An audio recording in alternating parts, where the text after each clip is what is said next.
Oi, torcedor do Fortaleza. Oi também para você que acompanha o Jogada do Leão. É o seu podcast que traz as principais informações sobre o tricolor de aço. Sempre comigo, Fernanda Alves. Nós temos um encontro marcado sempre às sextas-feiras na TV Diário, às 8h30 da noite, na Verdinha, às 11 da manhã, aos domingos, no seu principal tocador de podcast e também no YouTube do Jogada, @JogadaSVM. Hoje nós vamos falar sobre o que é esperado do Fortaleza agora, depois dessa pausa para o Super Mundial, tendo em vista que os resultados seguem negativos. Falamos sobre mudanças, mas as mudanças não aconteceram. O tricolor de aço tira aqui 12 dias de férias, depois volta às atividades e já tem um reencontro com o Ceará. E o torcedor fica na cobrança, na bronca, um Vojvoda mais ríspido, com uma postura mais diferente daquilo que a gente conhece, e tudo isso será analisado pelos nossos colegas da casa hoje, os nossos convidados, Breno Rebouças, que já participou aqui de alguns episódios com a gente, e o André Almeida, que, pelo menos agora na minha fase, é a primeira vez que participa do Jogada do Leão. Meninos, sejam bem-vindos. Começar com o André, que tá fazendo a estreia dele aqui. Prazer, viu, Fernandíssimo, estar aqui com você, com o Breno Rebouças, com o torcedor tricolor, apesar de que o momento não é bom, pelo contrário, mas é um momento de avaliação, de recalcular uma rota, de analisar também quais são os pontos que devem ser corrigidos. Que as mudanças precisam acontecer, isso está mais do que claro. Mas quais são essas mudanças? Quais impactos? Que consequências elas podem ter? Qual é o papel do Vojvoda nesse momento? Eu vejo que tem muito torcedor dizendo que o ciclo acabou. Será que acabou? E por que acabou? Ou por que existe essa avaliação? Tudo isso é assunto para a gente conversar no podcast de hoje. Repito, apesar do momento não ser bom, é um momento de esclarecimentos, é um momento de tentar dar uma luz também para o torcedor tricolor que nos acompanha. Eu acho que essa parada caiu do céu para o Fortaleza. O Fortaleza precisa parar para avaliar, para se reconstruir e para voltar aos trilhos. É um momento muito turbulento em todos os sentidos. O elenco precisa de modificações. Tem jogador que não deve seguir na equipe e outros que precisam chegar. Existem carências no time em geral. O Vojvoda precisa colocar a cabeça no lugar. Eu acho que as últimas coletivas do Vojvoda deixam bem claro que ele não está no estado normal dele. Não é o Vojvoda que a gente conhece. A cabeça dele deve estar assim, uma panela de pressão e ele precisa colocar tudo no lugar para que ele possa pensar para se reinventar. Ele não vai conseguir, de cabeça quente, do jeito que ele está, atirando para todo lado, achar a solução. Ele precisa voltar ao estado de normalidade para que ele possa, aí sim, encontrar saídas para o time do Fortaleza. Para a diretoria também, porque a cada jogo que passa e que você não vai apresentando resultado, a pressão vai aumentando. Então, um mês aí sem jogos é uma fase também para tentar amenizar um pouco e conseguir trabalhar com o mínimo possível de tranquilidade, porque o momento é ruim, a pressão ela existe, ela continua. A derrota para o Santos fez com que isso permanecesse e até aumentasse em alguns pontos. Mas, com o passar das semanas, a diretoria vai conseguir, quando a poeira vai baixando, você consegue trabalhar com o mínimo necessário para ter ali uma tranquilidade para buscar no mercado, para pensar em quem tirar, em quem trazer, enfim. A parada foi essencial. Fortaleza está precisando de uma intervenção e essa intervenção tinha que ter uma parada e o calendário acabou vindo a ajudar o Fortaleza nesse momento. Agora, essa parada não garante nada para o segundo semestre. É como você vai utilizá-la. O Fortaleza tem que saber utilizar esse momento. A pausa é importante, mas saber utilizá-la é o que é mais importante em todo esse processo. E aí muito se fala e se compara essa fase com 2022, quando o Fortaleza estava na última colocação, na Série A, tinha todo aquele já de fato considerado rebaixado, mas se fala também que a equipe jogava diferente, uma postura diferente. Qual a análise de vocês em relação a 2022 e agora? Naquela ocasião, era um Fortaleza que performava, mas não tinha resultado. Os resultados, todo mundo dizia, os resultados não eram equivalentes ao que o time produzia dentro de campo. E a maior diferença que eu vejo para esse ano é de que nesse ano o time não joga bem. Não joga. O Fortaleza entrou na zona de rebaixamento, não foi por acaso. Não foi porque, às vezes, você engata uma sequência ali de 3, 4 resultados negativos, o time entra em parafuso e acaba que a sequência acaba lhe puxando para baixo. Naquela ocasião, isso aconteceu. Não é o que acontece esse ano. Nesse ano é porque, desde o começo do ano, Fortaleza não vem jogando bem, não vem tendo boas atuações. Contratações que foram feitas para elevar o nível técnico do elenco não surtiram o efeito desejado. O exemplo claro do Paul Fernandes, que em menos de um semestre já rescindiu o seu contrato, demonstra isso. Outros jogadores que foram pilares de anos anteriores não conseguem ter o mesmo rendimento, não conseguem ter o mesmo desempenho. Então, rapidamente aqui, nós elencamos 3, 4 fatores que mostram por que o Fortaleza está na situação atual. E o Breno tocou num ponto que ele é fundamental também para ilustrar esse momento. Serve para o Vojvoda e serve, acredito eu, para o Fortaleza em geral. O equilíbrio emocional. Parece que o Fortaleza não está no seu eixo. Não está no seu eixo do ponto de vista emocional, psicológico, de ter a tranquilidade, a inteligência emocional necessária para atravessar esse momento. Claro que isso não acontece da noite para o dia, mas quantos episódios não aconteceram no Fortaleza esse ano? Foi saída de Alex Santiago, saída de Bruno Costa, da maneira como aconteceram. O Vojvoda vindo dar aquela entrevista depois do jogo contra o Ferroviário, extremamente irritado, atirando para todo lado, acusando a federação, a arbitragem de estarem prejudicando o Fortaleza. As contratações, como nós citamos, jogadores que não estão conseguindo render, são muitas questões. Um distanciamento com o torcedor, são muitas questões. E é um período para avaliar e recalcular a rota por completo. Eu não vejo o Fortaleza com terra arrasada. Tem muito campeonato pela frente. Agora que foi a 12ª rodada, tem 26 ainda a disputar. Foi 1/3 do campeonato, basicamente, mas ainda tem condições de sair da situação. Mas do jeito que está, se não houver essa reformulação, aí é difícil a gente imaginar uma luz no fim do túnel. Mas fato é, para resumir, a principal diferença que eu vejo desse ano para aquele é que em 2022 era um Fortaleza que jogava bem, que às vezes a bola não entrava, criava muito, era melhor do que os seus adversários, mas o resultado não vinha. E nesse ano não. Você está se referindo especificamente ao jogo contra o Santos, que foi o último jogo? Não. Fortaleza finalizou muito, teve volume de jogo, poderia ter tido um resultado melhor, isso é verdade. Mas eu estou falando de maneira mais geral. Se a gente for pegar os 12 jogos do Fortaleza no Campeonato Brasileiro e ampliando esse recorte também para outras competições, a média é de um Fortaleza que tem performado mal, é de um Fortaleza que tem performado abaixo. Então, essa questão do desempenho, nesse ano, é muito diferente do que foi 3 anos atrás. Eu acho que tem uma outra diferença crucial.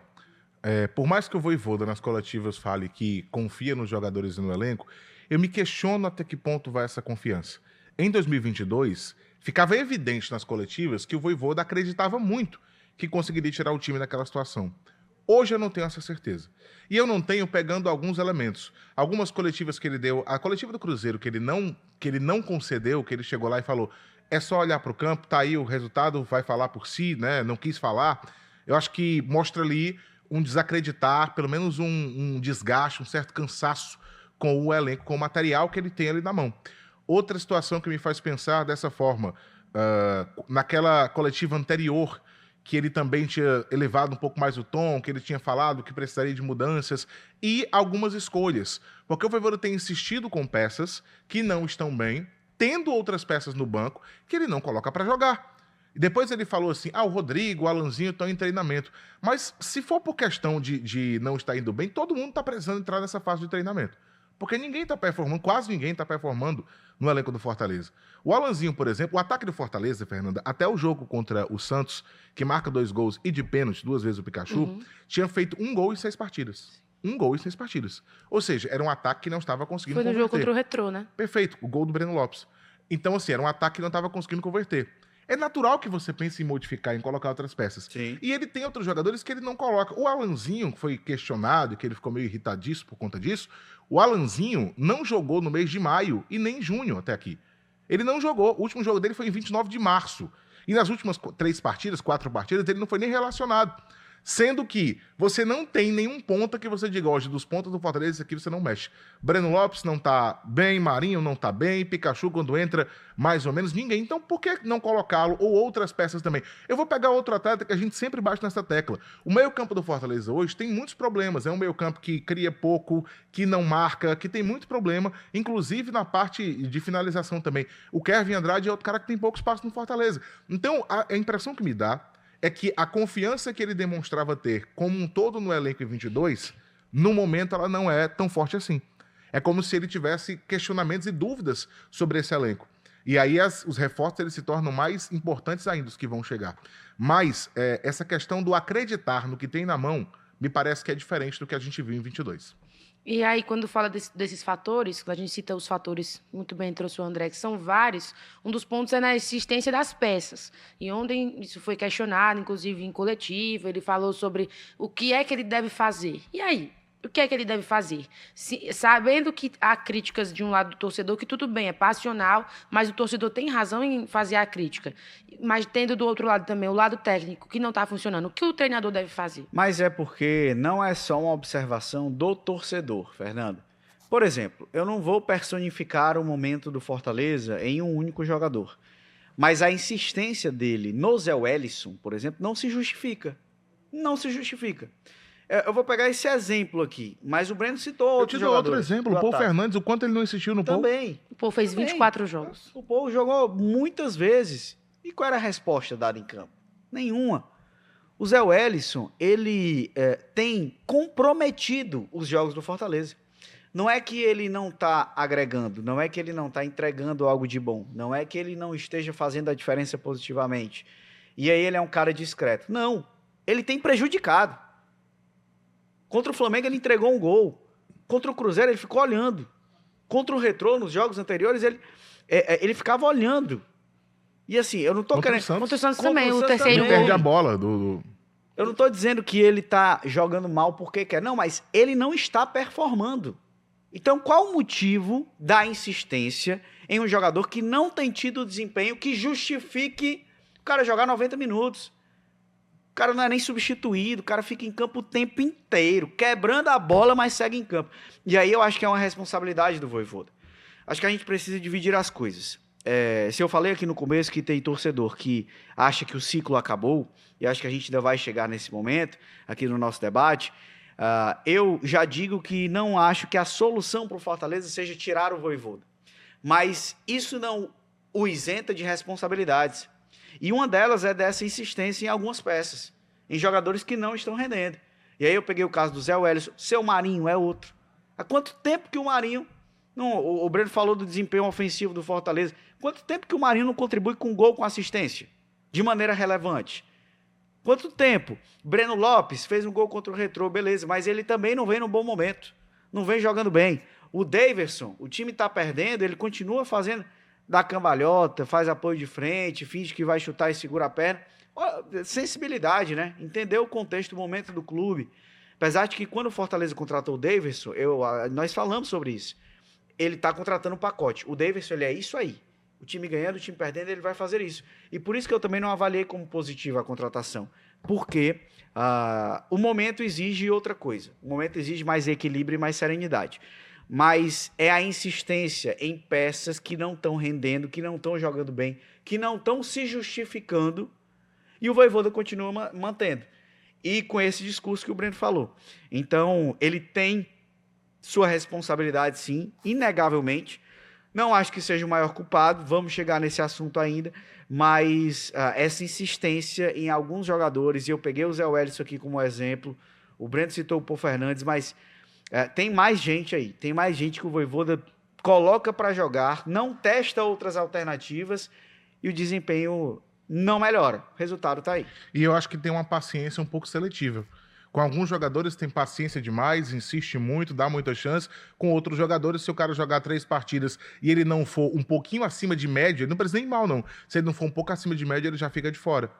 O Alanzinho fez 5 partidas, as 3 primeiras jogou pouco, mas foram boas, mostrou movimentação, mostrou personalidade. Nas últimas 2 foi de regular para baixo e sumiu do time. Então, assim, a paciência que você tem que você teve com o Paul, que você tem com o Zé Wellison, que você tem às vezes com o Diogo Barbosa, você não tem com outros atletas. Então, é uma paciência um pouco seletiva. Ou você encara isso, na minha opinião, né? Ou você é um cara que acredita em todo mundo da mesma forma, ou então fica mais complicado, porque alguns jogadores podem não entender.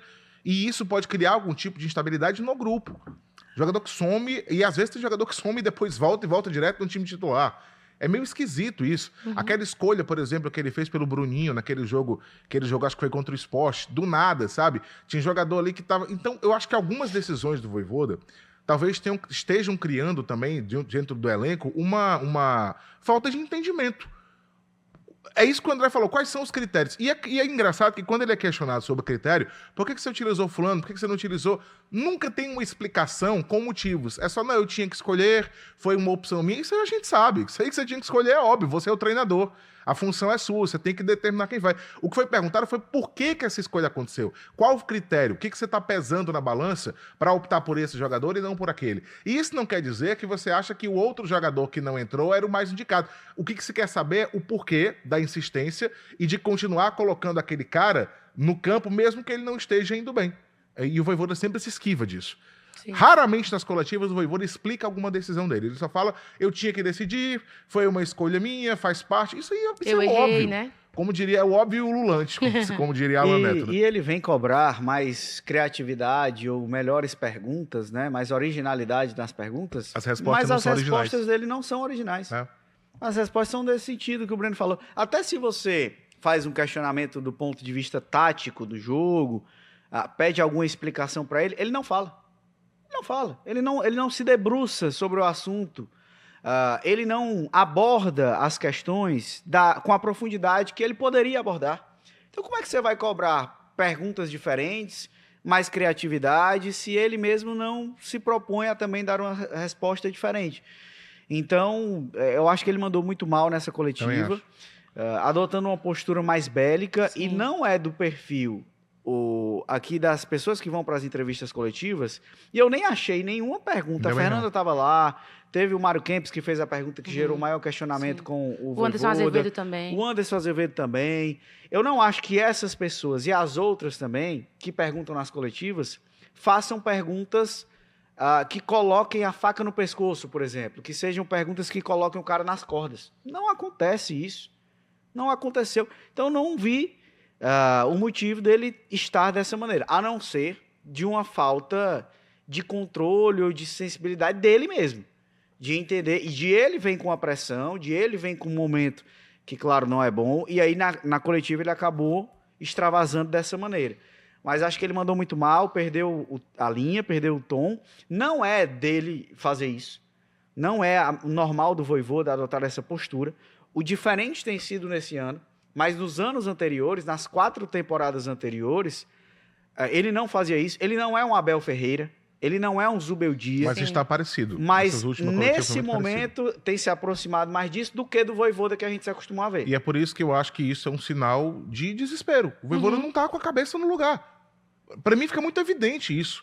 Esse não é o Vojvoda que a gente conhece. Eu acho que na hora do desespero a gente acaba perdendo um pouco do controle, da noção do que está fazendo, e eu acho que isso está mexendo com o Vojvoda. Por isso que eu insisto que essa parada é importante para ele também. Ele precisa sentar aqui, entender o que está acontecendo, se acalmar para buscar as soluções. Porque era curioso, porque na coletiva ele se defendia dizendo assim, eu não estou nervoso, e claramente, na maneira dele falar, ele estava eu não estou estressado. Irritado, estressado. E ele dizendo que não, mas assim, você tá brigando com o que a gente está vendo, né? E por falar em brigar, é outra coisa que ele precisa entender. O adversário do Vojvoda não é a imprensa, não. Os adversários do Vojvoda estão dentro do campo e pode ser, possivelmente, que dentro do grupo tem alguns adversários para ele. Então ele tem que entender isso. O adversário dele não é a imprensa, definitivamente. E o papel da imprensa também é de perguntar, é de questionar. O torcedor que está nos acompanhando aqui, ele pode achar que, então a gente está querendo ir contra o Vojvoda. Não é isso. Está querendo defender os outros jornalistas. Não é isso. Não se trata de uma tentativa de corporativismo. Não é isso. Mas é sobre o esclarecimento das funções. Quando você vai para uma entrevista coletiva, o papel dos jornalistas, dos repórteres, é de perguntar. E muitas vezes a pergunta, é o questionamento do torcedor. É o que você, torcedor, quer saber. Né? Se há uma indagação, por que não usou fulano, por que usou Beltrano, por que o Cicrano não joga há mais de um mês, por que contratou o jogador X, Y e esse jogador não é utilizado, é porque o torcedor quer saber, muitas vezes. E o Vojvoda não vai para a entrevista coletiva porque, se ele quer ou se ele não quer. Ele tem que ir para a entrevista, o primeiro passo é esse. Agora, ele responde se ele quiser. Exato. Ele vai ser questionado. Se ele quiser ir para a entrevista coletiva e ele falar, como ele falou contra o Cruzeiro, hoje eu não estou me sentindo bem, hoje eu não quero falar, o resultado está aí dentro de campo, não estou me sentindo bem, não vamos falar. Não vai ter coletiva hoje. E sai. E até não acho correto, mas é até um direito dele. Ou se faz-se uma pergunta e ele responde da maneira que ele quer, ele responde, beleza, tranquilo. Mas ele querer dizer o que é que o jornalista deve perguntar, ou qual é a pergunta que deveria ser feita, ou ele só responder de tal forma que ele quer ir questionar por que não tem perguntas originais, aí eu acho que ele começa a sair um pouco do papel. Aí eu entro na questão do papel. É tipo o jornalista chegar numa entrevista coletiva e querer ser o dono da verdade ou dizer o que aconteceu no jogo, sendo que a avaliação do treinador às vezes é uma outra. Cada um pode ter a sua opinião, mas a função ali na entrevista é de perguntar. E a do treinador é de responder, se ele quiser ou não, da maneira que ele quiser, que ele julgar necessário ou não. Mas ele dizer o que o jornalista deve perguntar, aí não é da função dele, não. Porque é como se o jornalista chegasse para ele, fizesse uma pergunta, ele respondesse, e o cara dissesse, não gostei dessa resposta, não, me dê outra. Não é assim. A gente não escolhe o que ele vai responder, ele responde o que ele quer, mas o jornalista pergunta o que quer também. Claro, isso tudo dentro de uma linha de respeito, e nenhuma pergunta ali foi desrespeitosa. Alguma pergunta mais incisiva ou mais incômoda, ela é feita porque ela é pertinente. Quando ela é pertinente. E ele tem o direito de dizer que não quer responder ou de responder como ele quiser, mas não de pautar. Técnico nenhum pode pautar jornalista que vai para a coletiva. Nenhum membro, né? Na verdade, ninguém de comissão, ninguém, que é o nosso papel de fato. E aí, quando a gente fala do Vojvoda, esse mais enérgico, como a gente citou, do Vojvoda mais ríspido, foi na coletiva contra o Ferroviário, foi contra o Cruzeiro. A gente já percebeu também, algumas vezes, quando ele sai de campo, que a equipe não está num bom desempenho, que ele tem um comportamento diferente também com a cobrança do torcedor. Esse reflexo de um Vojvoda com o psicológico abalado, seria também um reflexo do que a gente vê em campo? Eu acho que sim, porque eu noto que muitas vezes o Fortaleza se perde em campo. Contra o Santos, eu concordo com o André, teve volume, pressionou muito, embora desperdiçou muitas chances também. O Brazão, que era o goleiro do Santos, fez algumas defesas importantes, mas em muitas partidas a gente viu um Fortaleza bagunçado, um Fortaleza perdido. E eu acho que o meio-campo do Fortaleza é o símbolo do time hoje. É um meio-campo que tem dificuldade para criar, que tem dificuldade para marcar. É um meio-campo que realmente não tem hoje, não tem uma especialidade hoje, com os jogadores que estão atuando, com a maneira como o time se comporta. Então, quando a gente vê o Fortaleza perdido, isso é treinador. Eu sempre digo que se o cara chega na boca do gol e desperdiça, é uma culpa dele, é individualidade. Se o time não cria, não funciona, aí o treinador tem que estar envolvido. Porque o coletivo é a responsabilidade dele. O funcionamento em campo é a responsabilidade dele. O jogador, cada um na sua individualidade, pode errar, pode acertar, pode até nem seguir o que ele pediu, mas imaginar que um time todo não está seguindo, aí é pior ainda. Porque se um time todo não segue o que o técnico está pedindo, é porque ele perdeu o comando. E eu não acho que foi isso.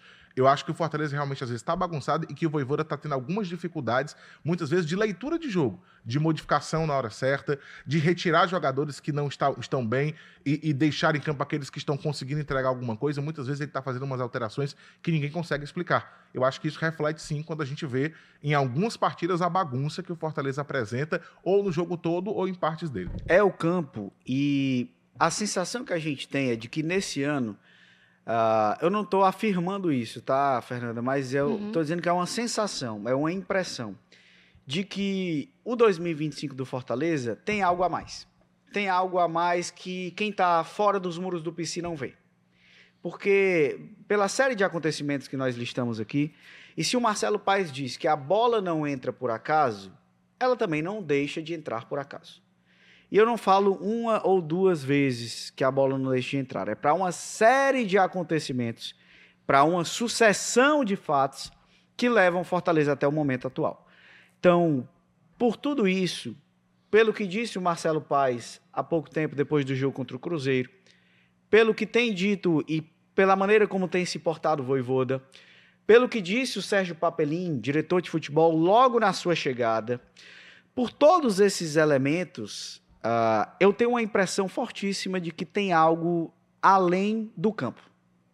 Que tem algum problema ali, seja de relacionamento, seja comportamental, seja de parcela de jogadores, ou internamente os processos não estão bem alinhados, a metodologia desse ano não tem sido bem assimilada como foi em anos anteriores. Alguma coisa está acontecendo. Não me parece que é só um problema dentro das quatro linhas. Não é só um time que está sendo mal treinado, não é só um time que não tem entendido o que o treinador quer fazer. É isso e mais alguma coisa. Eu acho que o pacote engloba algo a mais. E aí, o que é que acontece de fato? É esse o grande questionamento. Foram as contratações que geraram uma disparidade salarial, e aí teve gente que não gostou? Não sei. Foram porque outros jogadores têm sido mais privilegiados em oportunidades do que outros? Não sei. Mas é fato que alguma coisa acontece e que tem gerado um ambiente interno do Fortaleza muito mais pesado, muito mais pressionado do que os anos anteriores. Quando se fala também sobre essas mudanças de um Vojvoda que precisa se renovar, se reinventar, na verdade. Foi dito por Sérgio Papelim. E ele, quando questionado sobre se reinventar, disse que teve esse diálogo com o diretor de futebol, se esperava essa mudança dele, e não aconteceu. O que se esperar, então, para a próxima temporada, se a gente pode chamar assim? Ainda não terminou a primeira fase da Série A, né? De ter os jogos da volta. Mas o que é que a gente pode esperar dessa parada sobre esse reinventar, se a gente vê um Vojvoda muito cabeça dura, muitas vezes? O próprio Vojvoda, ele já mostrou essa capacidade de se reinventar. O Fortaleza de 2025, ele é... Vamos colocar ele até fora dessa conta aí. Mas o Fortaleza de 2021, que teve sucesso, ele jogava de um jeito. Foi o primeiro ano do Vojvoda, ele terminou em quarto no Campeonato Brasileiro, foi semifinalista da Copa do Brasil, na primeira temporada dele. Ele teve sucesso e jogava de uma maneira. No ano passado, 2024, o Fortaleza também terminou em quarto lugar no Campeonato Brasileiro. O Fortaleza foi campeão da Copa do Nordeste. Aí teve desempenho abaixo do esperado no Campeonato Cearense, no sentido de que poderia conquistar um campeonato histórico que não veio, na Copa do Brasil, na Sul-Americana, mas vamos pegar esse Campeonato Brasileiro aí que o time alcançou seu objetivo e ele conquistou a Copa do Nordeste. Em 2024, o time jogava de outra maneira, diferente de 2021. Nesse período, 22, 23, o time também se apresentou de outras maneiras. Eu falo de plataforma tática de jogo, de ideias, de ser um time em determinado momento mais agressivo, que marcava mais alto, que pressionava mais o adversário. Em outro momento, marcando um pouco mais atrás, jogando mais com espaço e menos com a bola. Um time que tinha um ataque mais direto, não era tão de trabalhar a bola, de querer envolver o adversário o tempo inteiro. Fortaleza já teve várias facetas com o Vojvoda.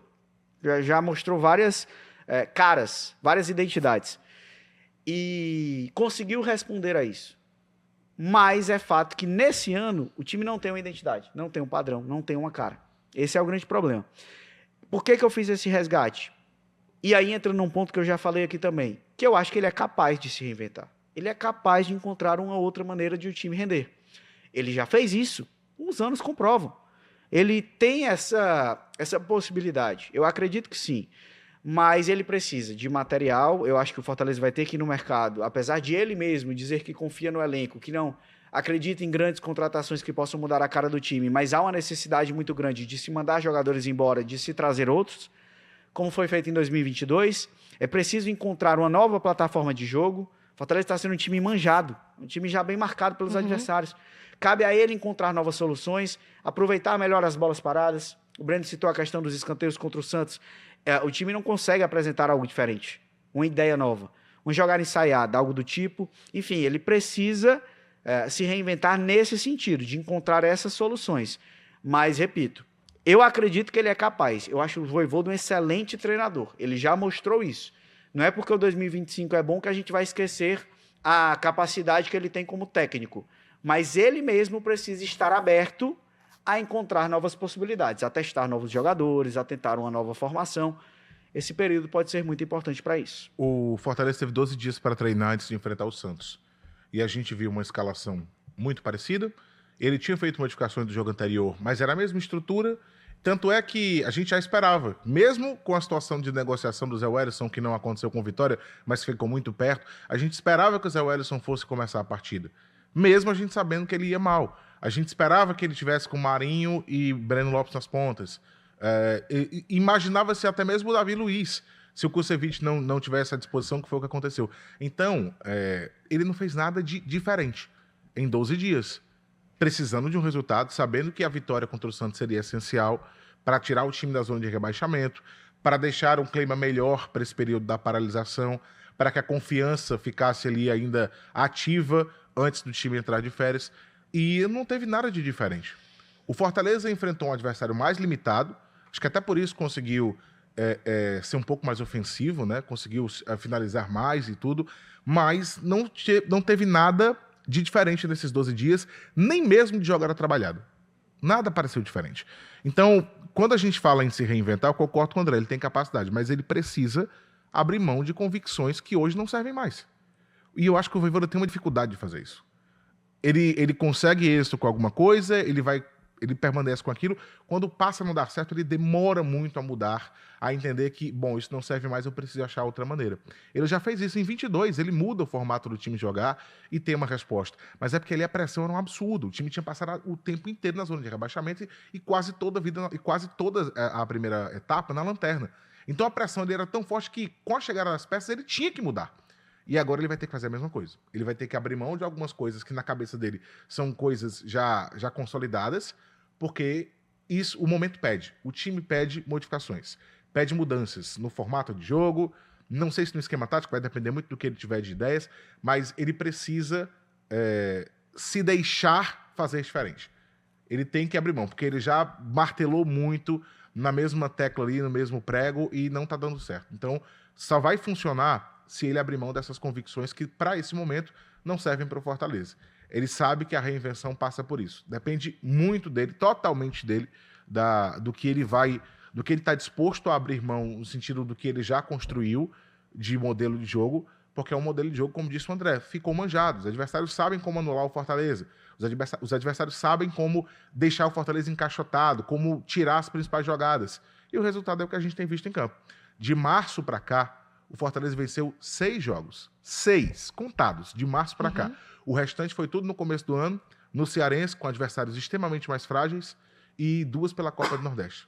6 partidas de março para cá, a gente está falando de março, abril, maio e metade de junho. É muito pouco para um time do investimento do Fortaleza. O detalhe, Breno, dessas 6 partidas, uma foi o WO contra o Colo-Colo, 2 contra o Ferroviário. Aí, ainda tem esse do WO do Colo-Colo que eu não estava lembrando, ainda tem isso. Só aqui vão 3. 2 contra o Ferroviário, uma foi o WO. O Juventude. Juventude, Fluminense e o Colo-Colo no jogo da volta. Juventude, naquele jogo, demitiu o treinador. Já vinha num viés de baixa, o técnico já vinha em crise. Fluminense, depois do jogo, demitiu o treinador. Já vinha num viés de baixa e o momento também era muito turbulento. Na real mesmo, o jogo que escapa é o Colo-Colo 4-0, aqui na Libertadores. A vitória mesmo, assim, não estou querendo diminuir as vitórias sobre Fluminense e Juventude, mas tem esse contexto que a gente não pode ignorar, de que já eram equipes que vinham nessa descendente de desempenho, de rendimento, até mesmo de entendimento do trabalho do seu treinador. Tanto é que, logo depois, os 2 técnicos foram demitidos, o Mano no Fluminense e o Fábio Matias no Juventude. Então, o momento desses adversários já era delicado. E o Fortaleza meio que deu o golpe de misericórdia ali, né? Mas o contexto das vitórias também gera esse questionamento. Olha os jogos que o Fortaleza venceu, a maneira como venceu. Então, é preocupante.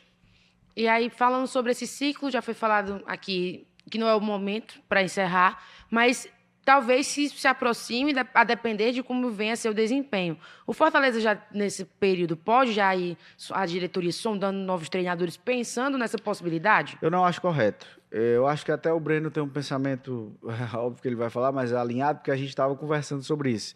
Nós pensamos de que, pelo menos é o nosso pensamento, uma eventual troca só aconteceria se partisse muito mais do Vojvoda, de ele entender que não dá mais e pedir para sair, do que o Fortaleza tirá-lo. Até porque, há pouco tempo, o Marcelo Paes gravou um vídeo dizendo que confia, respalda, dá credibilidade ao trabalho do Vojvoda e da sua comissão técnica.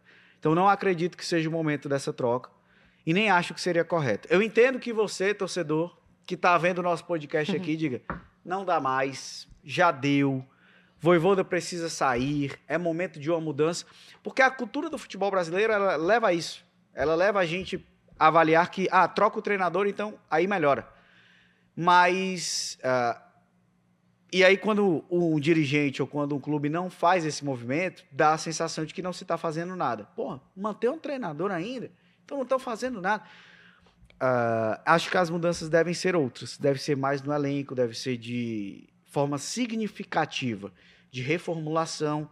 Mas eu não faria esse movimento. Não acho que a diretoria do Fortaleza deva pensar nisso.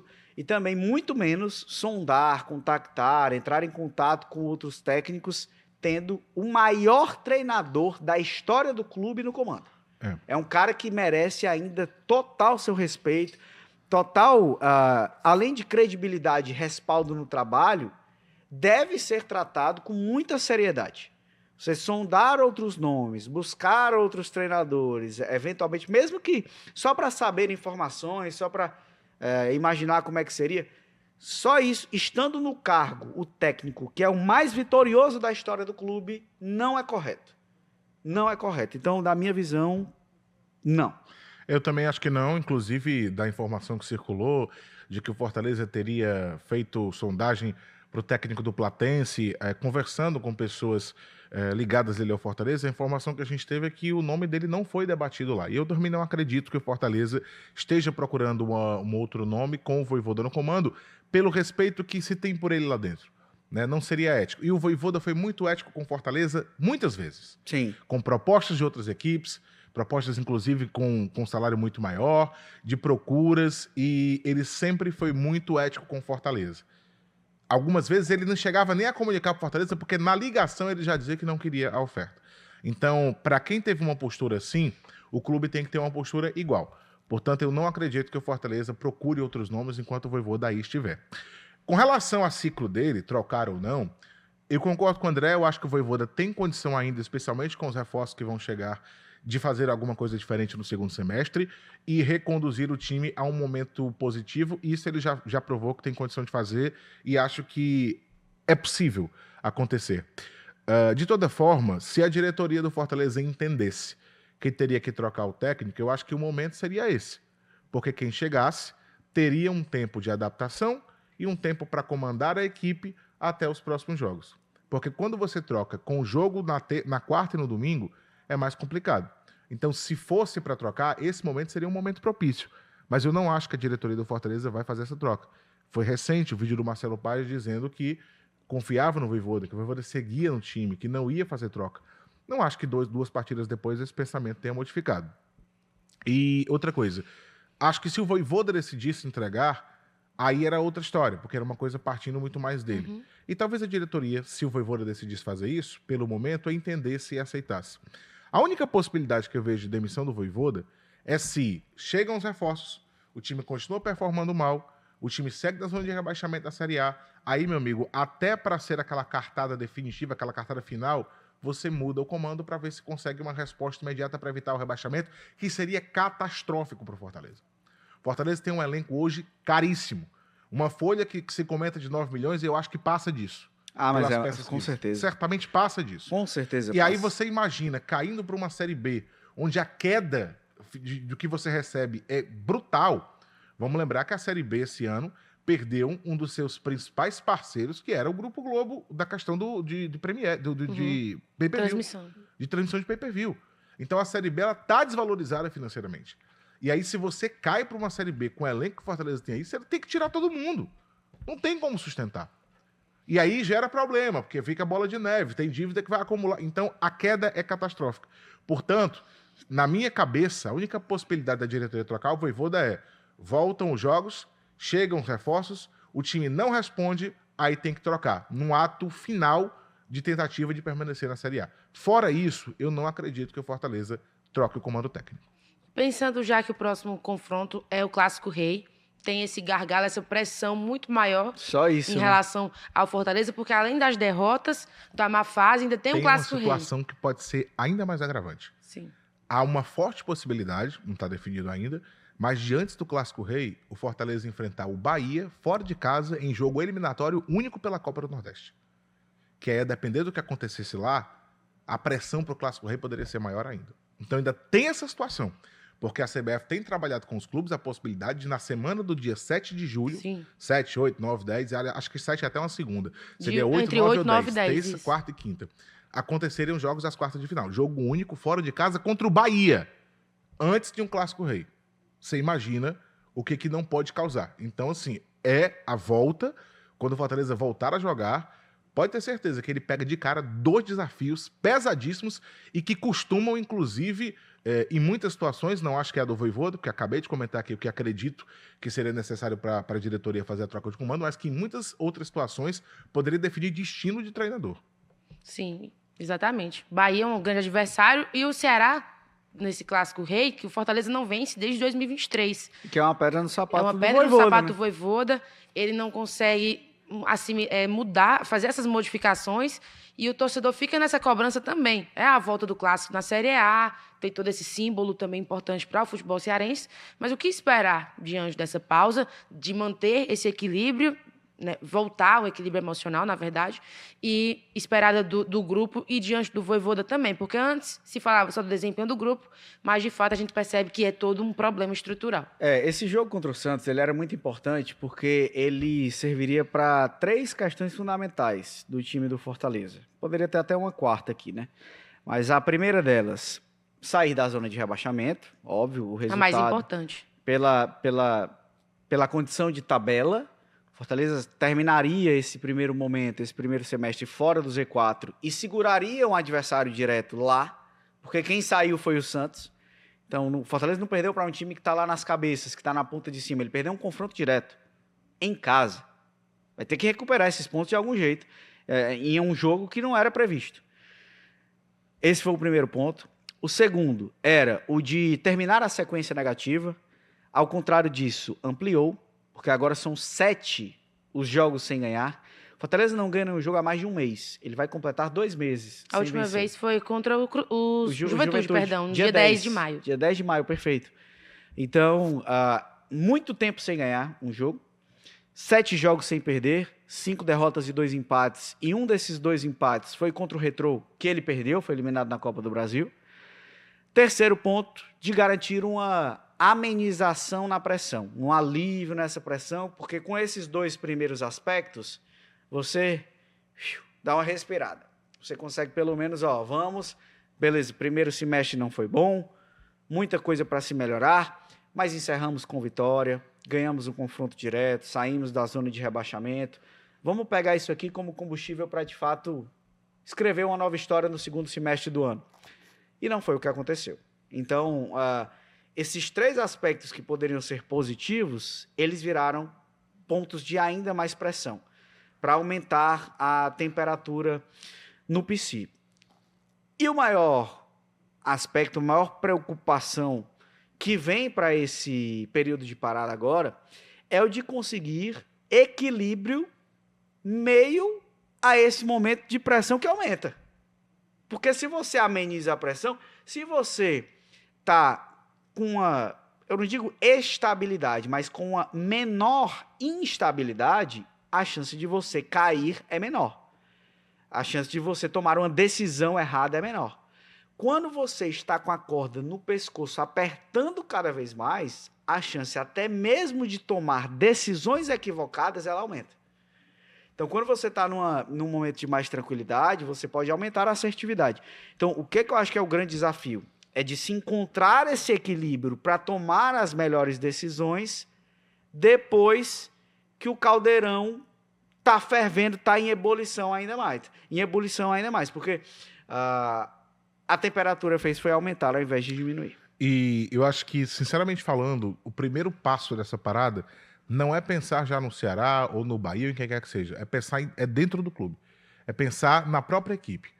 Eu acho que é um momento... Os jogadores precisam, nessas férias, tentar também entender como é que cada um está entregando, o que cada um está entregando, quem está afim de seguir, quem não está, e ser sincero e chegar e dizer e conversar para definir. Acho que é um momento que só tem que ficar quem acredita. Quem não acredita não deve ficar, porque não vai ajudar. Segundo, a diretoria também tem que pensar quais são os problemas que ela tem, as carências, para buscar as peças no mercado e buscar as peças certas, tentar ser assertivo. O Vojvoda repensar o próprio modelo de jogo dele, a maneira como o time se comporta, o que ele pode fazer diferente, o que ele não tem de característica na mão que ele precisa para ele passar para a diretoria. Olha, eu estou precisando dessa e dessa característica, eu não tenho no elenco. E aí, depois disso, depois que o Fortaleza se entender e entender o momento, é que ele tem que passar, a partir do dia 25, quando o time se apresenta, a pensar no Ceará. Não adianta de nada pensar no Ceará ou no Bahia agora. O time nem treinou, tá? Os jogadores estão de férias, vão curtir com a família, é o momento deles. Dia 25, você passa a pensar dentro das 4 linhas. A partir de agora, é um pensamento que tem que ser interno. Entender o que está acontecendo e o que você tem que atacar nesses pontos que estão errados para que o time possa responder. Eu acho que o primeiro pensamento é esse. É uma análise, um raio-x do próprio Fortaleza. Com esse raio-x na mão, você começa a tentar resolver os problemas, vai nos pontos certos, e quando o time se reapresentar dia 25, aí você passa a pensar no próximo adversário, seja ele quem for, porque tem 2 possibilidades aí. Porque o Fortaleza não pode voltar a treinar sem ter modificado nada. Ele só pode voltar a treinar quando ele já tiver algumas decisões tomadas para que ele possa aplicar essas decisões. Voltar dia 25 para começar a tentar entender, para começar a tentar... O que eu vou fazer diferente agora? Não. O Vojvoda tem que chegar dia 25 já sabendo o que ele vai fazer. Não, agora eu vou treinar isso aqui, eu vou mudar isso aqui, eu vou passar a testar isso aqui, essa formação. Se não for assim, vai perder esse tempo de paralisação. Os jogadores estão de férias e o Vojvoda também. Mas o Vojvoda, diferentemente dos jogadores, vai ter que buscar soluções e já pensá-las para definir ali, tomar as decisões para aplicar logo de cara quando o time se reapresentar. Dito isto, nossa conversa encerra por aqui. Faça muito rápido. A gente vai esperar. Voando, hein? Passa voando, mas a gente vai esperar o que vem aí também de mercado da bola. Tem muita coisa para acontecer dos bastidores do Fortaleza, mas quero agradecer a vocês pela presença e a parceria de sempre, não só aqui. Tamo junto, Fernandíssimo. Prazer estar aqui ao seu lado, do Breno Rebouças, do torcedor tricolor, que eu sei que sai também aqui do podcast, talvez com a preocupação, com um desalento, o momento não é legal, isso gera uma dúvida ainda maior sobre o futuro, uma incerteza, mas é o que eu falei lá no começo, eu não acho que o Fortaleza hoje esteja numa terra arrasada. É uma terra improdutiva. Fortaleza está plantando e não está colhendo, mas a terra não está queimada ao ponto de que não permite um novo plantio para uma nova colheita. É preciso se avaliar qual é a mudança que deve fazer para realizá-la e para aí sim fazer algo diferente para colher resultados diferentes. Tem muita coisa pela frente, são 26 jogos de Campeonato Brasileiro, 8ª de final de Libertadores contra um Vélez que tem a sua força, mas que também não é um bicho-papão. Até chegamos num consenso que só já que o avaliamos... Vélez está sendo remontado, né?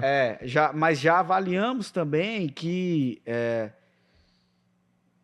no momento do sorteio, das possibilidades, o Fortaleza era um dos melhores adversários que o Fortaleza poderia enfrentar. Acho que era ele e o São Paulo, os melhores. Exato. Então, tem uma competição aí como a Libertadores, você tem uma Copa do Nordeste com esse duelo dificílimo com o Bahia, mas com a possibilidade de avançar e claro, o Campeonato Brasileiro, que é o principal objetivo. Então, ainda tem coisa pela frente, ainda tem meio ano.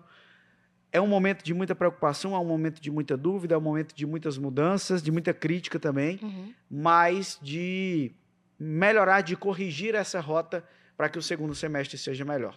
Tamo junto.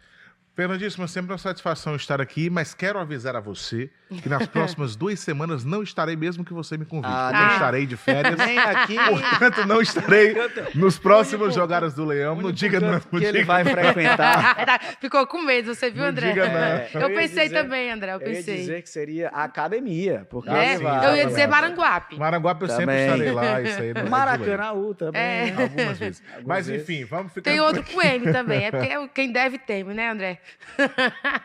Mas obrigada, meninos, pela parceria. Obrigada também a você que nos acompanha aqui no Jogada do Leão. Lembrando, às sextas-feiras na TV Diário, às 8h30 da noite, na Verdinha, às 11 da manhã, aos domingos, no seu principal tocador de podcast e também no YouTube, @JogadaSVM. Tem este e outros episódios para você sempre acompanhar com a gente. Até a próxima. Tchau!